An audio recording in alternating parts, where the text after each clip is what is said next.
If you saw my previous reaction to Dusty on Son of a Preacher Man, you know that I am in love with Dusty Springfield. My goodness. Yeah, well, she took this song even farther. Number one on a lot of charts. You don't have to say you love me. Well, there's some really cool history behind this song and Dusty. So it's an Italian song. It started out as an Italian song in 1965. Of course, Dusty made it big in 66. So what happened in that one year?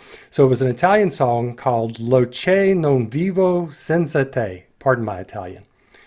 1965. It was written by two Italian guys, Vito Pallavicini and Pino Donaggio, who also sang it. So they wrote it for Pino to sing at a music festival in Italy in 1965. It won first place award. Well, guess who was in the audience at that music festival? Yeah, Dusty. She started crying. She couldn't speak Italian, didn't understand it, but loved the sound of it, loved Pino's version of it and musicality. Starts crying. She's like, I'm going to have to do this song. So she gets a vinyl acetate of the song, takes it back to England. 1 year later, she's like, okay, I'm ready to do this. So she approaches a friend of hers, Vicky Wickham, from a popular British television show. Of course, Dusty is British, a Londonite.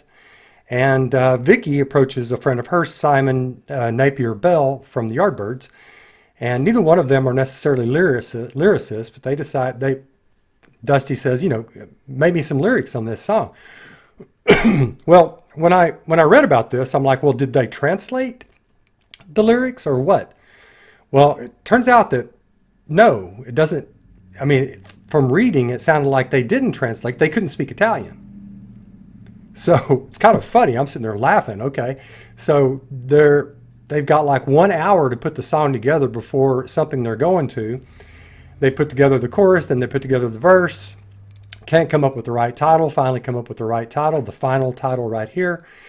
And so it turns out that they did not translate the song. They just came up with their own lyrics on this song.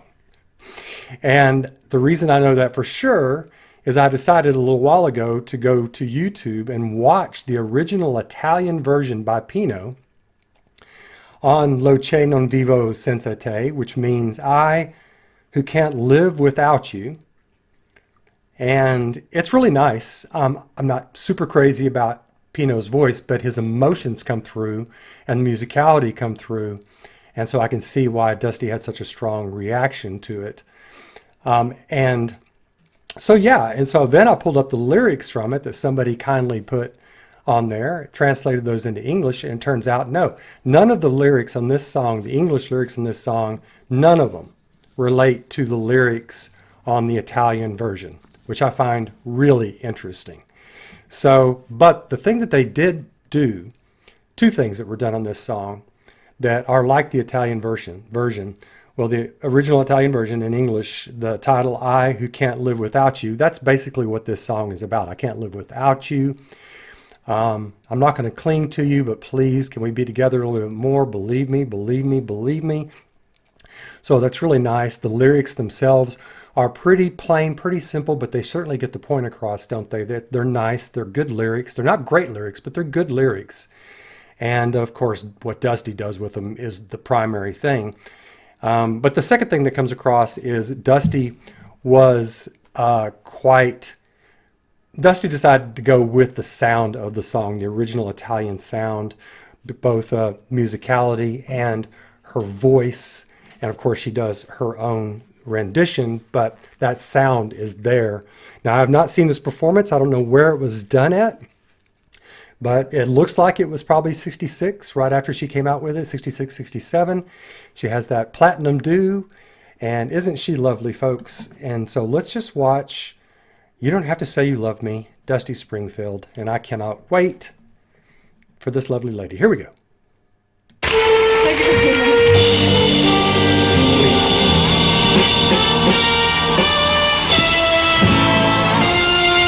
Horns on this song.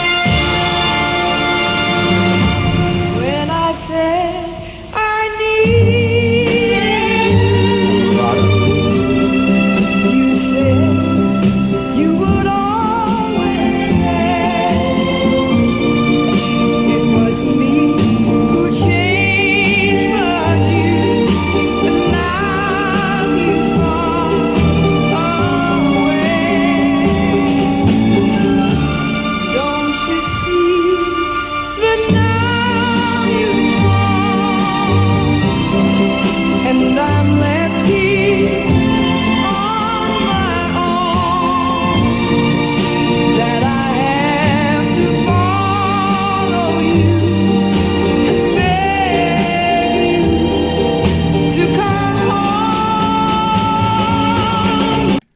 before she belts it out here. I can't wait for it. I just love in her performances, I mentioned this in my previous reaction, how she uses her hands and her emotions that come flowing out of her body. It's just wonderful to watch. It's so mesmerizing, as I said before. And her face is simply lovely. I love how toned down again she is on this song, though she's singing in sort of a higher level voice, more towards the soprano than the mezzo range. But that raspiness and everything is just simply wonderful with her.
Talking to us.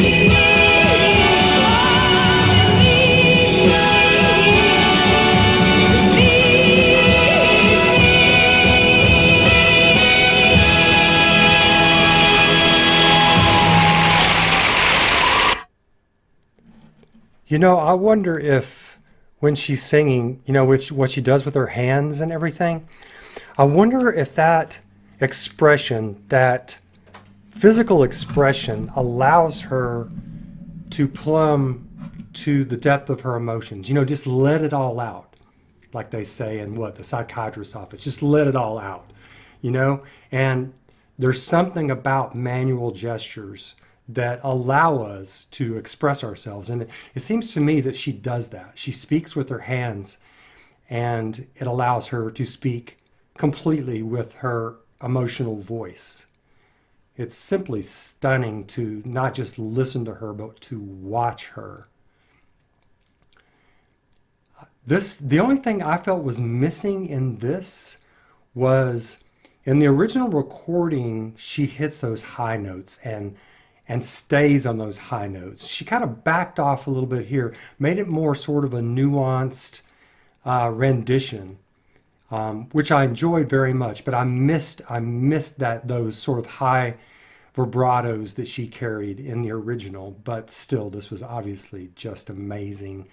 Really nice orchestral backup on this, the horns, the violins, the drums, everything really, really terrific. Great production.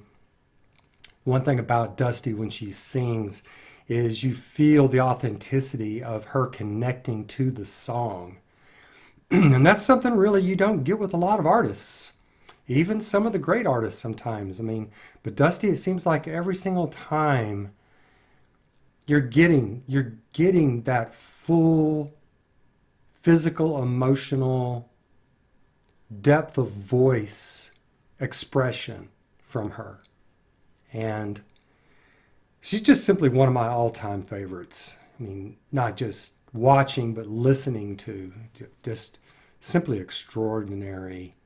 You know, another thing I really love about Dusty is she doesn't feel the necessity to constantly belt out her vocals. She stays pretty darn subdued, and it's so simmering, you know? It's almost like that person who whispers and you're having to lean in to hear what they're saying. It's almost that way with Dusty. It's almost this sort of inexplicable subtlety that she has to her expression that I love so much. And it shows confidence also, really, doesn't it? Anyway, that was Dusty. And You Don't Have to Say You Love Me, about 1966. Thank you very much, Dusty. R.I.P., sweet lady. Okay, catch y'all soon. Take care of yourselves. Bye now.